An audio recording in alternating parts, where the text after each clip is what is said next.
Komo mai. Welcome to Heartfelt Kona Coffee. We're a small 1-acre farm in the midst of the Kona district of the big island of Hawaii.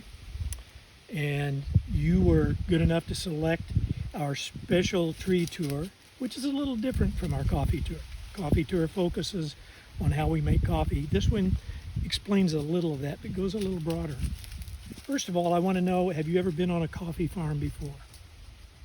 Oh, I see 2 of you have. Thank you for holding your hands up. Well, this may be a little different in that most coffee farms grow only coffee trees. I want to suggest to you that trees are very special. They protect us, they feed us, and they even inspire us. That's a lot.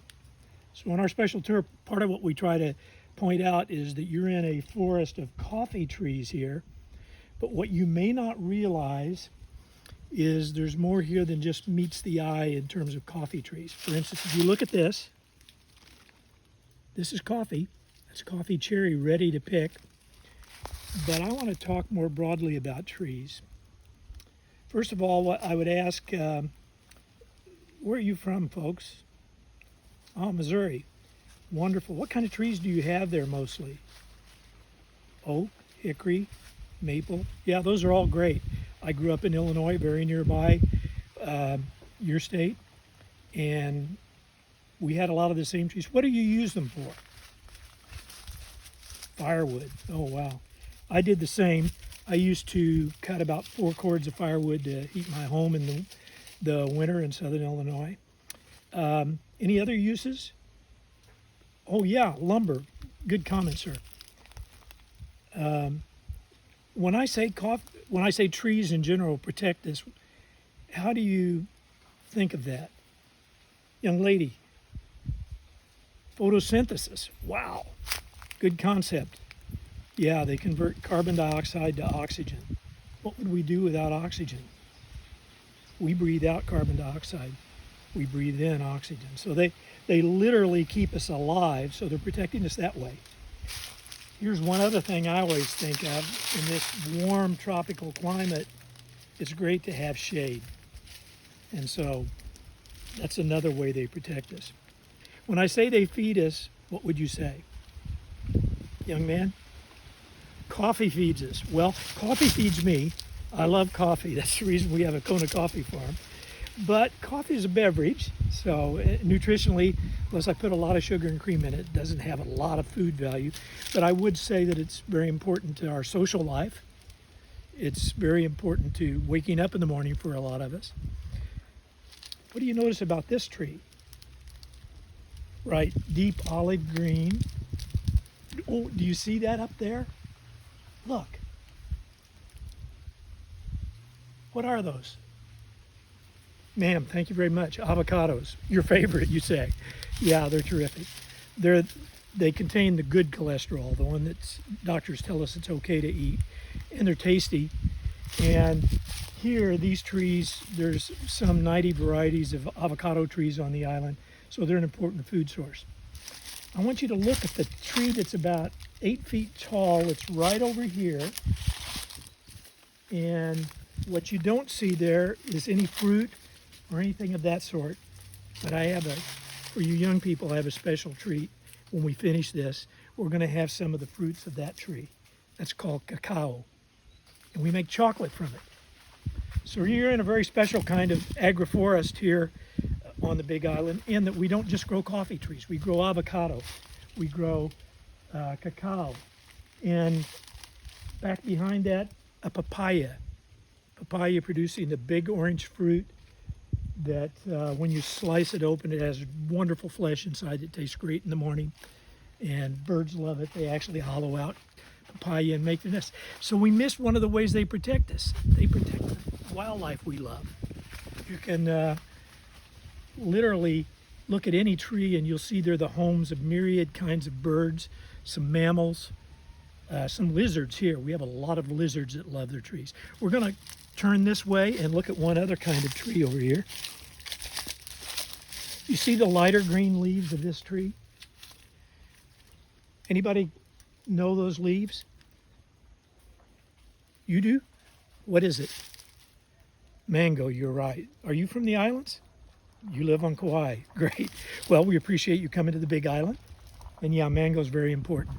No longer any fruit up there because mango season's over in June or early July. But these all feed us. How could they inspire us? How could trees inspire us? It's a little harder to think of. Well, you're right. It's great to just go sit in a tree or sit under a tree. That can be inspirational.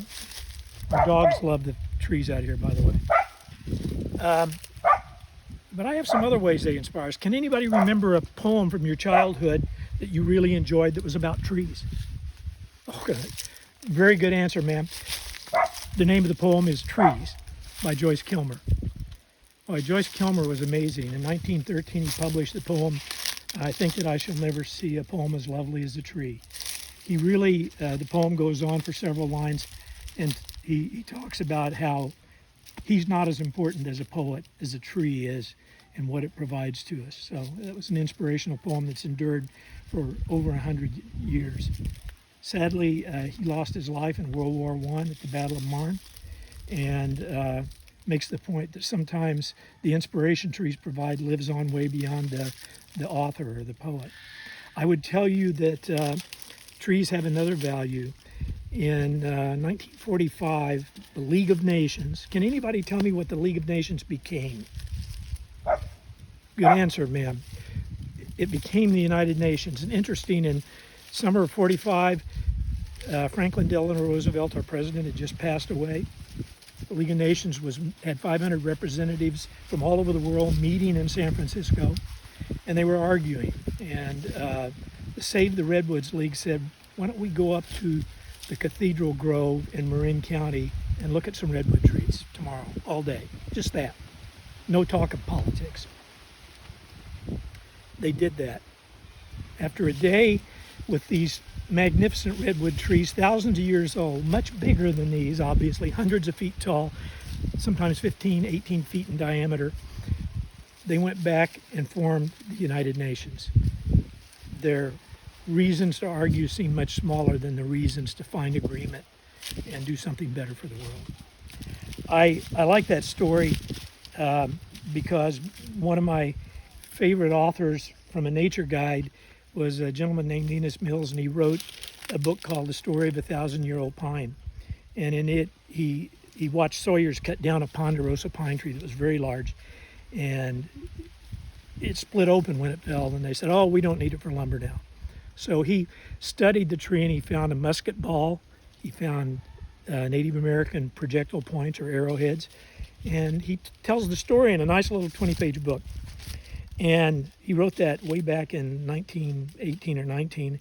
His children published it later. And in the front, they put an essay. And I'll paraphrase the essay.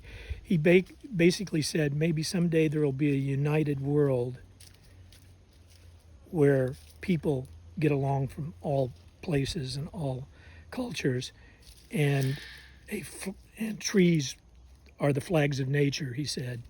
He said maybe there will be a flag for that united world that has a pine tree on it.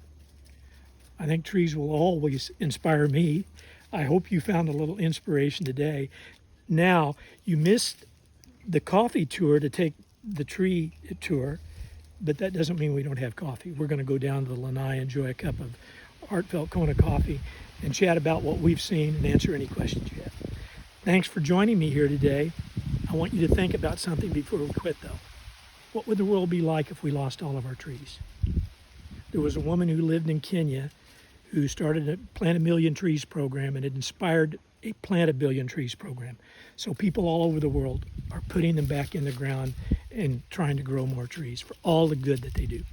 Thanks for joining me today. I'll see you down at the lanai for a cup of coffee.